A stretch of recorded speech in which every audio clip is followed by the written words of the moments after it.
Let's begin by trying letting u equal e to the 2x.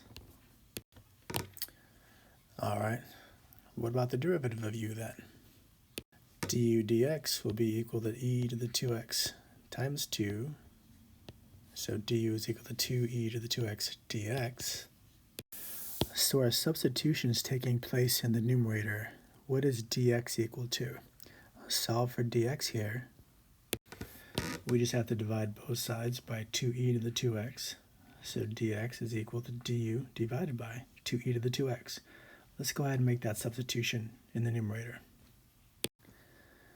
Dx is equal to du over 2e to the 2x. Now what about this term, e to the negative 2x? Well, this is just a matter of algebra. Think of that as e to the 2x to the negative 1, or in other words, u to the negative 1. All right, let's substitute it in. E to the negative 2x is u to the negative 1.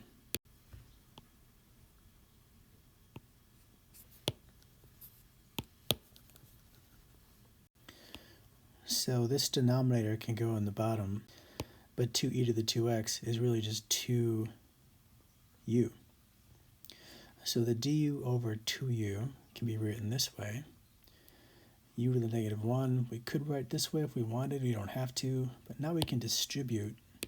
I'm going to pull the 2 out front, so I'm just going to distribute the u. We get u squared plus 1.